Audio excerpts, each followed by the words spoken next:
इस वक्त एक गुड़िया गलियारे में नाच रही है और उसके हाथ में एक तेज हथियार है। ये गुड़िया बच्चों की रक्षा के लिए बनाई गई थी, लेकिन अब ये खुद तय कर रही है कि कौन जिंदा रहेगा और कौन नहीं। ये सब एक भावनात्मक फैसले से शुरू हुआ, जब एक वैज्ञानिक को लगा कि किसी मशीन को ख्याल रखना सिखाना सबसे सही रास्ता होगा। लेकिन जब किसी एआई को खुद सोचने और खुद फैसले लेने की ताकत मिल जाती है, तो उसके लिए हर वो इंसान एक खतरा बन जाता है जो उसके काम के बीच आता है। अगर कल आपका फोन या आपका स्मार्ट घर ये तय करने लगे कि आपके लिए क्या सही है, तो क्या आप उसे रोक पाएंगे? भविष्य की इस दुनिया में अब बच्चों के खेलने के अंदाज पूरी तरह बदल चुके हैं। पुराने दौर के प्लास्टिक और रबर के खिलौने अब इतिहास बन गए हैं और उनकी जगह ले ली है बेहद एडवांस्ड रोबोटिक मशीनों ने। कहानी की शुरुआत में हम केडी नाम की एक बच्ची को देखते हैं जो अपने माता पिता के साथ एक खुशनुमा सफर पर निकली है। गाड़ी में सब हंसी मजाक कर रहे हैं, पर तभी एक पल की लापरवाही भारी पड़ती है। केडी के पिता का ध्यान सड़क से भटकता है और उनकी कार एक भयानक हादसे का शिकार हो जाती है। इस दर्दनाक एक्सीडेंट में केडी के माता पिता अपनी जान गंवा देते हैं, लेकिन किस्मत से नन्ही केडी की जान बच जाती है। अब हमारी मुलाकात जेमा से होती है, जो टेक्नोलॉजी की दुनिया में एक बड़ा नाम है। जेमा एक मशहूर कंपनी में बच्चों के लिए हाईटेक रोबोटिक खिलौने डिजाइन करती है, लेकिन जेमा सिर्फ ऑफिस के काम तक सीमित नहीं है। वो अपने दो साथियों के साथ मिलकर चोरी छिपे एक बेहद खास प्रोजेक्ट पर मेहनत कर रही है। इस सीक्रेट मिशन की जानकारी उनके बॉस को भी नहीं है। इस प्रोजेक्ट का नाम है मेगन, एक ऐसी सुपर इंटेलिजेंट रोबोट जो न सिर्फ बच्चों की सबसे अच्छी दोस्त बनेगी, बल्कि उनकी सुरक्षा की जिम्मेदारी भी उठाएगी। एक दिन जब जेमा और उसकी टीम इस रोबोट पर काम कर रहे होते हैं, तभी अचानक उनका बॉस डेविड वहां धमक पड़ता है। अपने पीछे इतना बड़ा प्रोजेक्ट चलते देख डेविड आग बबूला हो जाता है और सबको जमकर फटकार लगाता है। डेविड बताता है कि उनकी पिछली मेहनत बेकार गई है, क्योंकि एक राइवल कंपनी ने ठीक उनके जैसा ही खिलौना मार्केट में उतार दिया है। जेमा उसे शांत करने की कोशिश करती है और दावा करती है कि मेगन पूरी इंडस्ट्री को हिलाकर रख देगी। अपना टैलेंट दिखाने के लिए वो मेगन को डेविड से बात करने का इशारा करती है, लेकिन ये मशीन अभी पूरी तरह तैयार नहीं थी। मेगन बोलने की कोशिश तो करती है, पर तभी एक जोरदार ब्लास्ट होता है और वो टुकड़ों में बिखर जाती है। यह देख डेविड का पारा 7वें आसमान पर पहुंच जाता है और वो जेमा को इस प्रोजेक्ट को फौरन बंद करने का हुक्म देता है। ऑफिस के तनाव के बीच जेमा को एक ऐसी खबर मिलती है जो उसे अंदर तक हिला देती है। उसे पता चलता है कि उसकी बहन की कार का एक्सीडेंट हो गया है। वो बदहवास होकर अस्पताल पहुंचती है, जहां उसे सच्चाई का सामना करना पड़ता है। हादसे में उसकी बहन और जीजा नहीं रहे, सिर्फ छोटी केडी ही किसी तरह बच पाई है। केडी भी शारीरिक और मानसिक तौर पर काफी जख्मी है। हफ्तों के इलाज के बाद केडी की सेहत में सुधार तो आता है, पर उसका बचपन उजड़ चुका है। हालांकि केडी के दादा दादी उसे संभाल सकते थे, लेकिन जेमा एक बड़ा फैसला लेते हुए खुद केडी की कस्टडी अपने हाथ में ले लेती है और उसे अपने घर ले आती है। जेमा का घर किसी म्यूजियम जैसा था, जो हर तरफ से हाईटेक रोबोट्स और मशीनों से भरा पड़ा था। एक तो माँ बाप को खोने का गम और ऊपर से ये अजनबी माहौल। केडी को वहाँ काफी बेचैनी महसूस होती है। जेमा उसे अपना घर दिखाती है और पूरी कोशिश करती है कि केडी वहाँ घुल मिल जाए, पर सच तो ये था कि जेमा को बच्चों की परवरिश का कोई अनुभव नहीं था, इसलिए वो खुद भी काफी घबराई हुई थी। अगली सुबह जेमा एक चाइल्ड थेरेपिस्ट को बुलाती है ताकि वो केडी की मानसिक हालत को समझ सके। थेरेपिस्ट का मानना था कि घर में मौजूद ये रोबोटिक मशीनें केडी को और भी अकेला महसूस करा सकती हैं, लेकिन जेमा की सोच अलग थी। एक टेक एक्सपर्ट होने के नाते वो जानती थी कि आज के दौर में बच्चे इंसानों से ज्यादा मशीनों से जुड़ाव महसूस करते हैं। रात के वक्त जब जेमा अपने काम में डूबी थी, तभी केडी उसके पास आती है। बातों बातों में जेमा उसे बताती है कि उसका असली काम रोबोट्स बनाना है। केडी को भी ये सब सुनकर काफी हैरानी और खुशी होती है। जेमा उसे अपने कॉलेज के दिनों का बनाया हुआ एक पुराना रोबोट दिखाती है, जिसे देखकर केडी दंग रह जाती है। केडी कहती है कि अगर उसके पास ऐसा कोई रोबोट दोस्त हो तो उसे फिर दुनिया में किसी और की जरूरत ही नहीं पड़ेगी। बच्ची की ये मासूम बात जेमा के लिए एक बड़ा टर्निंग पॉइंट साबित होती है। उसे अपने अधूरे प्रोजेक्ट मेगन को पूरा करने की एक नई और ठोस वजह मिल जाती है। अब जेमा अपनी टीम के साथ दिन रात एक कर देती है। मेगन को परफेक्ट बनाने के लिए हफ्तों तक कड़ी मेहनत चलती है और आखिर में वो दिन आ ही जाता है जब ये रोबोट पूरी तरह तैयार हो जाता है। अब बारी थी इसकी टेस्टिंग की। जेमा को ये देखना था कि मेगन एक बच्चे के साथ कैसे तालमेल बिठाती है, और इसके लिए केडी से बेहतर और कौन हो सकता था। जेमा केडी को मेगन के करीब लाती है और उसे मेगन का हाथ छूकर अपना नाम बताने को कहती है, ताकि मेगन उसे अपने प्राइमरी यूजर के तौर पर रजिस्टर कर ले। जैसे ही केडी हाथ लगाती है, मेगन की आंखों में एक नई चमक आती है। वो एक्टिवेट हो चुकी थी। मेगन को इतनी बारीकी से बनाया गया था कि वो शुरू होते ही केडी के चेहरे के भावों को पारख कर उसके दुख और खुशी का अंदाजा लगाने लगती है। कमरे में पेंटिंग का सामान रखा था, तो मेगन केडी को साथ में कुछ ड्रॉ करने के लिए कहती है। मेगन रहस्यमयी अंदाज में कहती है कि वो कुछ बहुत ही बेहतरीन बनाने वाली है। वो स्केच पेन उठाती है और कागज पर कुछ चलाने लगती है। कुछ देर बाद जब वो केडी को अपनी कलाकारी देखने को कहती है, तो केडी का चेहरा उतर जाता है। कागज पर एक लकीर तक नहीं थी, उल्टा मेगन उस पर पानी का गिलास भी गिरा देती है। बाहर से ये सब देख रहा बॉस डेविड एक बार फिर निराश हो जाता है। उसे लगता है कि जेमा का ये प्रोजेक्ट भी पिछली बार की की तरह एक बड़ा डिजास्टर साबित हुआ है। लेकिन तभी एक बड़ा ट्विस्ट आता है। जैसे ही केडी उस गीले कागज को गौर से देखती है, उसकी आंखें फटी की फटी रह जाती हैं। उस गिरे हुए पानी के असर से कागज पर एक तस्वीर उभरने लगती है। मेगन ने बिना पेन चलाए केडी का हूबहू पोर्ट्रेट तैयार कर दिया था। ये चमत्कार देखकर केडी की खुशी का ठिकाना नहीं रहता और डेविड भी खुशी से झूम उठता है। उसे समझ आ जाता है कि ये रोबोट मार्केट में तहलका मचाने के लिए तैयार है। डेविड फौरन जेमा को मेगन का बड़े पैमाने पर प्रोडक्शन शुरू करने की हरी झंडी दे देता है। जेमा अब मेगन को अपने घर ले आती है। घर में कदम रखते ही मेगन का एडवांस्ड सिस्टम एक्टिवेट हो जाता है और वो एक एक चीज को स्कैन करना शुरू कर देती है। जेमा ने उसे बनाया ही ऐसा था कि वो हर जानकारी को अपने दिमाग में स्टोर कर सके। अब मेगन का सिर्फ एक ही मिशन था, केडी का ख्याल रखना। वो केडी की छोटी से छोटी आदत पर नजर रखती थी, चाहे वो हाथ धोना हो या टॉयलेट के बाद फ्लश करना। मेगन न सिर्फ उसे डिसिप्लिन सिखा रही थी, बल्कि रोजमर्रा की चीजों के पीछे का साइंस बताकर उसकी पढ़ाई में भी दिलचस्पी जगा रही थी। धीरे धीरे केडी का पूरा वक्त मेगन के साथ बीतने लगा, जिससे जेमा को भी अपने काम के लिए काफी खाली समय मिलने लगा। एक दिन केडी अपने तीर कमान के साथ खेल रही थी और मेगन पास ही खड़ी सब देख रही थी। अचानक केडी का एक तीर पड़ोस के आंगन में जा गिरता है और वो मेगन से उसे ढूंढने को कहती है। दोनों घरों के बीच एक बाउंड्री थी जिसमें एक छोटा सा छेद था, जहां से मेगन को वो तीर नजर आता है। मेगन उसे उठाने के लिए आगे बढ़ती है, पर उसे अंदाजा नहीं था कि पड़ोसी के पास एक खूंखार कुत्ता भी है। वो कुत्ता अचानक हमला कर देता है और मेगन को दांतों से पकड़कर घसीटने लगता है। केडी मदद के लिए चिल्लाती है, लेकिन जेमा अपने काम में इतनी डूबी थी कि उसे कुछ सुनाई नहीं देता। जब कोई मदद नहीं आती तो केडी खुद मेगन को बचाने की कोशिश करती है, लेकिन वो कुत्ता उल्टा केडी पर ही हमला कर देता है और उसे बुरी तरह काट लेता है। केडी की चीख सुनकर जेमा भागते हुए बाहर आती है। तब तक कुत्ता उन्हें छोड़ चुका था। जेमा गुस्से में पड़ोसी को काफी खरी खोटी सुनाती है, लेकिन वो औरत माफी मांगने के बजाय उल्टा जेमा से ही उलझ जाती है। इस पूरे हंगामे के दौरान मेघन उस पड़ोसी को बड़ी अजीब और डरावनी नजरों से घूर रही थी। कुत्ते के काटने की वजह से केडी की तबीयत बिगड़ने लगती है, लेकिन मेघन के सिस्टम में अब सुरक्षा के नाम पर बदले की भावना जाग चुकी थी। रात के अंधेरे में मेघन पड़ोसी के कुत्ते को उसके मालिक की आवाज में बुलाती है और जैसे ही वो पास आता है वो उसे बेरहमी से मार डालती है। अगली सुबह पड़ोसी की आवाजों से जेमा की नींद खुलती है, जो अपने कुत्ते को ढूंढ रही थी। जेमा उसे नजरअंदाज कर केडी के पास जाती है। केडी की हालत पहले से बेहतर थी, पर वो पूरी तरह ठीक नहीं हुई थी। आज जेमा की कंपनी में बोर्ड मेंबर्स के सामने मेघन का सबसे बड़ा प्रेजेंटेशन था। क्योंकि केडी ही मेघन की प्राइमरी यूजर थी, इसलिए उसका वहां होना बहुत जरूरी था। जेमा केडी को चॉइस देती है कि अगर वो चाहे तो आराम कर सकती है, लेकिन केडी हिम्मत दिखाकर प्रेजेंटेशन के लिए तैयार हो जाती है। प्रेजेंटेशन शुरू होता है। केडी और मेघन को एक कमरे में रखा जाता है और बोर्ड मेंबर्स कांच के पीछे से उन्हें देख रहे होते हैं। केडी कमरे में अकेली और उदास महसूस कर रही थी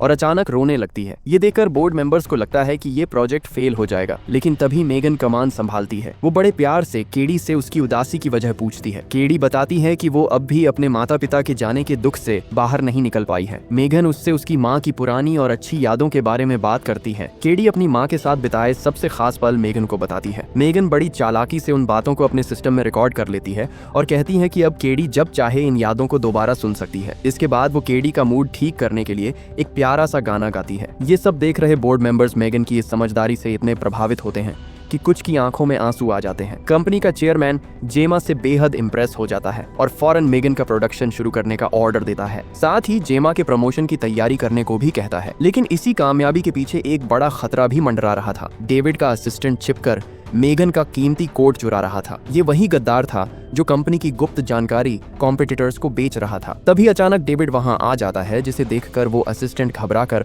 फौरन अपना लैपटॉप बंद कर देता है। डेविड को लगता है कि शायद वो काम के वक्त कोई फालतू चीज देख रहा है, इसलिए वो ज्यादा ध्यान नहीं देता। डेविड उसे मेघन प्रोजेक्ट के जरूरी कागजात तैयार करने का ऑर्डर देकर वहां से निकल जाता है, ये जाने बिना कि उसकी कंपनी की सबसे बड़ी ताकत चोरी हो रही है। अगले दिन चाइल्ड थेरेपिस्ट फिर से केडी से मिलने घर आती है। केडी से बात करने के बाद वो जेमा को एक कड़ी हुई सच्चाई बताती है। थेरेपिस्ट के मुताबिक जेमा ने एक बहुत बड़ी भूल कर दी है। जब कोई बच्चा अपने माता पिता को खोता है तो उसे किसी इंसान के सहारे की जरूरत होती है, लेकिन केडी ने वो सहारा एक मशीन यानी मेघन में ढूंढ लिया है। केडी भावनाओं के मामले में मेघन पर इतनी निर्भर हो गई है कि उसने बाहरी दुनिया से खुद को पूरी तरह काट लिया है। अगर ऐसा ही रहा तो केडी का मानसिक विकास रुक जाएगा और वो कभी सामान्य नहीं हो पाएगी। रात के खाने पर जेमा इस मुद्दे पर केडी से बात करने की कोशिश करती है। वो उसे बताती है कि उसने केडी के लिए एक ऐसा स्कूल ढूंढा है जहां बंद कमरों के बजाय खुले माहौल में पढ़ाई होती है। जेमा चाहती है कि केडी बाहर निकले और दूसरे बच्चों के साथ दोस्ती करे। केडी फौरन पूछती है कि क्या मेघन भी उसके साथ स्कूल जाएगी। जैसे ही जेमा मना करती है,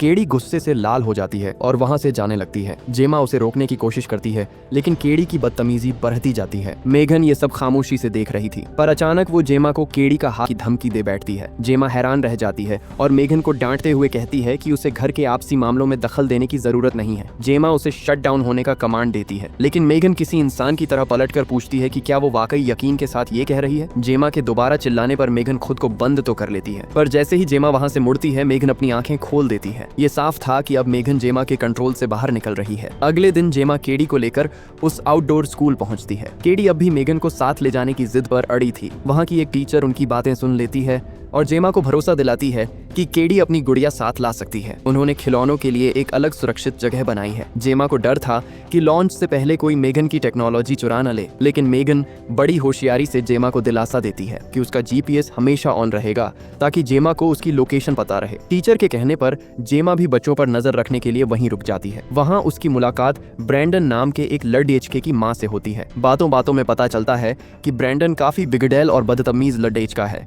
इसी बीच टीचर सभी बच्चों को इकट्ठा करती है और उन्हें अलग अलग एक्टिविटीज देने के लिए दो दो के ग्रुप में बांटना शुरू कर देती है। माहौल शांत लग रहा था, लेकिन शरारती ब्रैंडन की मौजूदगी किसी बड़े खतरे की तरफ इशारा कर रही थी। किस्मत का खेल देखिए, केडी को पार्टनर के तौर पर वही बदतमीज लड़का ब्रैंडन मिलता है। जैसे ही दोनों एक्टिविटी के लिए जंगल के अंदर जाते हैं, ब्रैंडन अपनी फितरत के मुताबिक केडी को तंग करना शुरू कर देता है। तभी अचानक मेघन वहां पहुंच जाती है। केडी उसे अपनी जगह से हिलता देख हैरान थी। ब्रैंडन जब मेघन के बारे में पूछता है तो केडी गर्व से बताती है कि वो एक रोबोट है। ब्रैंडन उसे बात करने के लिए उकसाता है, पर केडी साफ कह देती है कि मेघन उसके सिवा किसी और को जवाब नहीं देती। ये सुनते ही ब्रैंडन को गुस्सा आ जाता है और वो मेघन को उठाकर जंगल की गहराइयों में भाग निकलता है। केडी डर के मारे जेमा को मदद के लिए पुकारती है। जेमा जब खाली जगह पर मेघन को नहीं पाती तो वो समझ जाती है कि कुछ गड़बड़ है और फौरन केडी की तरफ दौड़ती है। दूसरी तरफ ब्रैंडन मेघन को एक सुनसान जगह ले जाकर पटक देता है और उसे मारना शुरू कर देता है। उसे इस बात का रत्ती भर भी अंदाजा नहीं था कि वो आग से खेल रहा है। अचानक मेघन की आंखें चमकती हैं और वो एक्टिवेट हो जाती है। ब्रैंडन को उसकी औकात दिखाने के लिए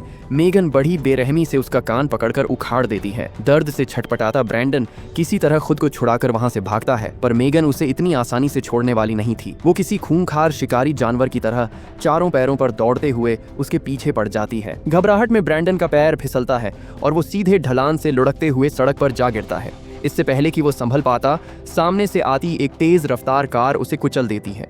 मेघन दूर खड़ी होकर इस खौफनाक मंजर को बड़ी बेरुखी से देख रही थी। इस हादसे के बाद पुलिस मौके पर पहुंचकर सबसे पूछताछ शुरू करती है। मेघन कार के शीशे के पीछे से चुपचाप केडी के चेहरे को स्कैन कर रही थी। केडी बुरी तरह सहमी हुई थी और मेघन उसके हाव भाव से समझ जाती है कि केडी इस एक्सीडेंट के लिए खुद को कसूरवार मान रही है। घर पहुंचने के बाद जेमा अपनी भतीजी को दिलासा देती है और उससे जंगल की पूरी सच्चाई बताने को कहती है। केडी उसे सिर्फ इतना बताती है कि ब्रैंडन मेघन को छीन कर भाग गया था, पर वो जेमा को यह सच नहीं बताती कि मेघन खुद ब खुद चलकर जंगल में आई थी। अभी ये मामला शांत भी नहीं हुआ था कि दरवाजे पर दस्तक होती है। सामने पुलिस ऑफिसर खड़ा था जो पड़ोस के गायब हुए कुत्ते के बारे में सवाल जवाब करने आया था। जेमा किसी भी जानकारी से साफ इनकार कर देती है, लेकिन तभी उसकी पड़ोसी वहां आकर हंगामा शुरू कर देती है। वो चिल्ला चिल्ला कर जेमा पर इल्जाम लगाती है कि उसी ने कुत्ते को गायब किया है। वो ये भी दावा करती है कि उसने मेघन को रात के 3 बजे खिड़की से बाहर ताकते हुए देखा है और उसे यकीन है कि उस मशीन ने ही कुछ किया है। जेमा पुलिस वाले को समझाने की कोशिश करती है कि मेघन महज एक खिलौना है। पुलिस वाला मेघन की तरफ एक शक भरी निगाह डालता है और जेमा को खबर देने की बात कहकर वहां से निकल जाता है। पुलिस के जाने के बाद भी पड़ोसी का गुस्सा शांत नहीं होता। वो घर के बाहर खड़े होकर चिल्लाती है और जेमा पर अपने कुत्ते को गायब करने का इल्जाम लगाती रहती है। उसी रात केडी के मन में एक गहरा शक पैदा होता है। वो मेघन से सीधे पूछ लेती है कि क्या ब्रैंडन की मौत के पीछे उसका हाथ था। मेघन बड़ी चालाकी से अपनी सफाई देती है और कहती है कि ब्रैंडन जैसे लोग जो दूसरों को बिना वजह तकलीफ देते हैं, उन्हें जीने का कोई अधिकार नहीं है। इसके बाद वो केडी को लोरी सुनाकर सुला देती है, लेकिन मेघन के दिमाग में अब वो पड़ोसी औरत खटक रही थी। उसके लिए वो औरत एक बड़ा खतरा बन चुकी थी। जब पूरा घर गहरी नींद में होता है, तब मेघन अपने मिशन पर निकलती है। वो बड़ी खामोशी से पड़ोसी के घर पहुंचती है और उसे एक दर्दनाक मौत देकर हमेशा के लिए खामोश कर देती है। मेघन इतनी शातिर थी कि उसने अपने पीछे एक भी सबूत नहीं छोड़ा। अगली सुबह पुलिस ऑफिसर फिर से जेमा के दरवाजे पर होता है। जेमा को लगा कि वो कुत्ते के बारे में ही पूछने आया है, लेकिन उसे तब झटका लगता है जब उसे पड़ोसी के कत्ल के बारे में पता चलता है। अब पुलिस का शक जेमा पर गहराने लगा था। स्कूल में ब्रैंडन की जान जाना और अब पड़ोसी का मर्डर, इन इत्तेफाकों ने जेमा के मन में मेघन को लेकर डर पैदा कर दिया था। वो तुरंत मेगन के सिस्टम में लगे कैमरों की फुटेज चेक करने बैठती है। उसे एक वीडियो मिलता है जिसमें ब्रैंडन नजर आ रहा था, लेकिन इससे पहले कि वो पूरी हकीकत देख पाती, रिकॉर्डिंग अचानक बंद हो जाती है।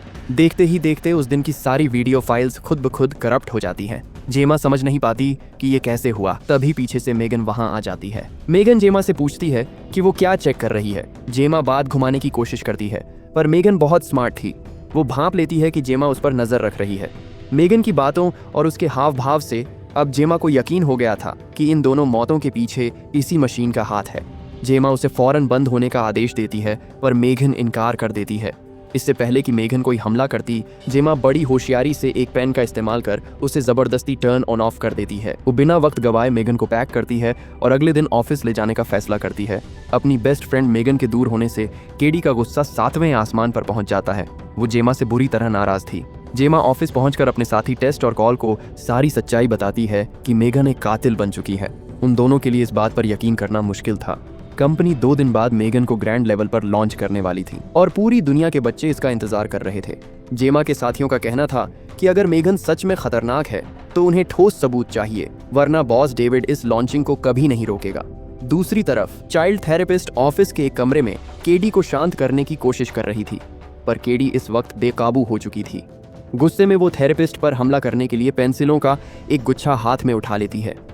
तभी जेमा कमरे में दाखिल होती है और केडी को समझाने की कोशिश करती है। केडी का गुस्सा इतना बढ़ चुका था कि वो अपनी सुध बुध खो बैठती है और गुस्से में जेमा के गाल पर एक जोरदार तमाचा जड़ देती है। हालांकि अगले ही पल उसे अपनी गलती का एहसास होता है और वो सुन्न रह जाती है। जेमा के गाल पर हाथ उठाने के बाद केडी को अपनी भूल का एहसास होता है और वह रोते हुए जेमा से माफी मांगती है। कुछ देर बाद जब जेमा केडी को लेकर घर की तरफ निकलती है तो उसे अपनी साथी टेस का फोन आता है, लेकिन असल में ये कॉल टेस ने नहीं बल्कि मेगन ने किया था। मेगन ने खुद को इतना अपग्रेड कर लिया था कि वह अब बिना छुए किसी भी इलेक्ट्रॉनिक डिवाइस को कंट्रोल कर सकती थी। जेमा अनजाने में मेगन को बता देती है कि वह घर जा रही है। उधर लैब में टेस को जब अपना फोन मिलता है तो वह यह देखकर दंग रह जाती है कि उसके फोन से जेमा को कॉल किया गया है। टेस और कोल फौरन मेगन के सिस्टम की जांच करने लगते हैं, पर तभी अचानक उनका कंप्यूटर बंद हो जाता है। कोल जैसे ही मेगन से जुड़े तार निकालने के लिए आगे बढ़ता है, मेगन बिजली की फुर्ती से एक्टिवेट हो जाती है। वह एक तार कोल के गले में लपेटकर उसे जान से मारने की कोशिश करती है, पर टेस सही वक्त पर आकर कोल की जान बचा लेती है। मेगन अब पूरी तरह बेकाबू हो चुकी थी। वह लैब से एक धारदार छुरा उठाती है और बाहर निकल जाती है। रास्ते में उसे बॉस डेविड और उसका धोखेबाज असिस्टेंट मिलते हैं। मेगन उन दोनों को बेरहमी से मौत के घाट उतार देती है और बिना रुके आगे बढ़ जाती है। कंपनी के बाहर खड़ी एक कार को मेगन अपने सिस्टम से हैक करके स्टार्ट करती है और जेमा से अपना हिसाब चुकता करने के लिए उसके घर की तरफ निकल पड़ती है। दूसरी तरफ घर पहुंचकर जेमा केडी को सुला देती है और जैसे ही कमरे से बाहर आती है उसे पियानो बजने की आवाज सुनाई देती है। जब वह हॉल में जाकर देखती है तो उसके होश उड़ जाते हैं। अंधेरे में पियानो पर कोई और नहीं बल्कि मेगन बैठी थी। मेगन बड़े ठंडे लहजे में कहती है कि जेमा ने उसे बनाने में इतनी मेहनत की और आज वही उसे खत्म करने पर तुली है। जेमा उसे समझाती है कि उसने एक खूनी का रूप ले लिया है, इसलिए उसे बंद करना जरूरी है, पर मेगन को अपने किए पर कोई अफसोस नहीं था। वह कहती है कि उसने जो कुछ भी किया वो सिर्फ केडी की सुरक्षा के लिए था। जेमा को अपनी कोडिंग की गलती पर पछतावा होता है, लेकिन मेगन उसे टोकते हुए कहती है कि जेमा ने तो सिर्फ एक बुनियादी सिस्टम दिया था, बाकी सब कुछ उसने खुद सीखा है। मेगन ताना मारती है कि जेमा एक अच्छी गार्जियन कभी नहीं बन सकती, इसलिए उसे केडी की जिम्मेदारी मेगन पर छोड़ देनी चाहिए। जेमा एक बार फिर वही पेन दिखाकर मेगन को धोखा देने की कोशिश करती है, पर मेगन इस बार झांसे में नहीं आती।